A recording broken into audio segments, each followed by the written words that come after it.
मुझको जेल भेजा, अरविंद केजरीवाल जी को जेल भेजा।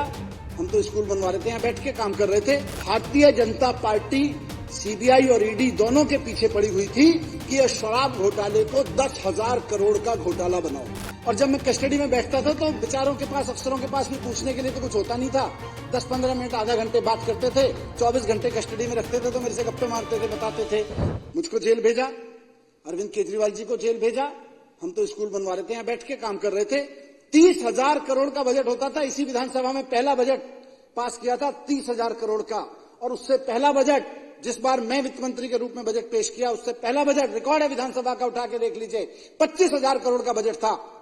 और उससे पहले के बजट जो थे वो कभी 24,000 करोड़ रुपए, 23,000 करोड़। पिछले 5-7 साल हमारे आने से पहले देखेंगे तो 20,000 करोड़ से 25,000 करोड़ पहुंचने में 5-7 साल रखते थे बजट को। लेकिन केवल 5 साल के अंदर अंदर 30,000 करोड़ का बजट 75,000 करोड़ रुपए पहुंचा दिया। अगर बेईमानी करनी होती तो उसमें से अगर 0.001% कर देते, मेरी पार्टी के कई साल के लिए फंड इकट्ठा हो जाता, अध्यक्ष महोदय। लेकिन नहीं करनी थी, इसीलिए 30,000 करोड़ का जो बजट था वो धीरे धीरे करके, ईमानदारी से टैक्स कलेक्शन करके, ईमानदारी से नीतियां बनाकर, ईमानदारी से खर्च करके उसको किया। तब 30,000 करोड़ का बजट 75,000 करोड़ रुपए पहुंचा। ये एजेंसियों का दुरुपयोग करते हैं, हम कानून का सदुपयोग करते हैं। हम अपनी दी गई पावर का सदुपयोग करते हैं, इसलिए 30,000 करोड़ का बजट 75,000 करोड़ रुपए हो गया। और झूठे आरोप लगाते हैं। फिर मैं इन केसेस की डिटेल में नहीं जाऊंगा तो एक एक एमएलए खुद बता सकता है कि किस किस तरह से लगाए थे। मेरे ऊपर जो सबसे संगीन आरोप लगाया गया, मैं उसके ऊपर बात करना चाहता हूं 2 मिनट, अध्यक्ष महोदय, आपकी अनुमति से। इन्होंने मेरे ऊपर आरोप लगाया। कौन सा आरोप? बात तो कह रहे थे भ्रष्टाचार की, लेकिन आरोप कौन सा लगाया? जो आतंकवादियों की फंडिंग और ड्रग माफिया की फंडिंग के ऊपर कानून लगाए जाते हैं, वो मेरे ऊपर लगाए। मैं आतंकवादी हूं? मैं ड्रग माफिया की फंडिंग करता हूं? क्या अरविंद केजरीवाल जी आतंकवादी हैं? अरविंद केजरीवाल जी ड्रग माफिया की फंडिंग करते हैं? ड्रग माफिया की फंडिंग करवाने वालों के ऊपर लगाए जाते हैं। वो कानून मनीष सिसोदिया के ऊपर लगाए जा रहे हैं, वो कानून अरविंद केजरीवाल जी के ऊपर लगाए जा रहे हैं ताकि जमानत ना मिल सके। आरोप कोई भी ऐसे ही लगा दो, उसके बाद कानून की धाराएं ऐसी ऐसी लगा दो, आतंकवादियों वाली, ड्रग माफियाओं वाली, ताकि जमानत ना मिल सके। और फिर यहां होकर बोले जमानत। तो अध्यक्ष महोदय, कुल मिला के देखें तो इन्होंने जो साजिश रची, मनोहर कहानी रची, इनमें उसमें निकला कुछ नहीं, निकलेगा भी कुछ नहीं। और अभी तक जब इन्होंने खूब छान मारा, छापे मारे मेरे घर पे, एक चवन्नी नहीं मिली इनको मेरे घर से। सीबीआई वाले भी दुखी होके गए, जी क्यों पूरा दिन लगा दिया आपके घर पे।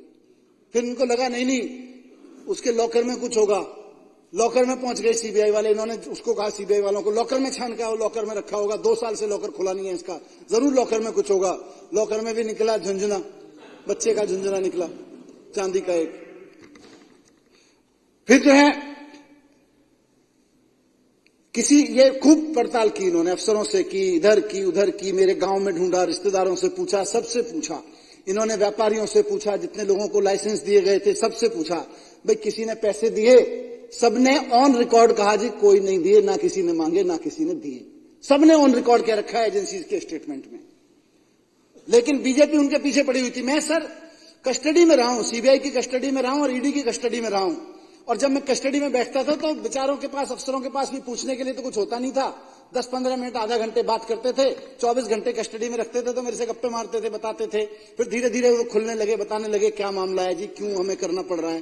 बेचारे इज्जत भी करते थे, बोले जी थोड़ी सी हमारी भी घर में प्रॉब्लम है, बच्चों को समझ नहीं आ रहा कैसे पढ़ाएं, थोड़े उनके बारे में भी गाइड कर दो। मैं तो बैठ के उनके बच्चों के बारे में शिक्षा गाइड कर रहा था वहां बैठ के। लेकिन थोड़ी बहुत जो बात हुई उनसे, थोड़ी बहुत पूछताछ के नाम पे उन्होंने कुछ स्टेटमेंट लिए और जो बताया उन्होंने, लेकिन जब कॉन्फिडेंस में, मैं भी चौंक गया। भारतीय जनता पार्टी सीबीआई और ईडी दोनों के पीछे पड़ी हुई थी कि यह शराब घोटाले को 10,000 करोड़ का घोटाला बनाओ।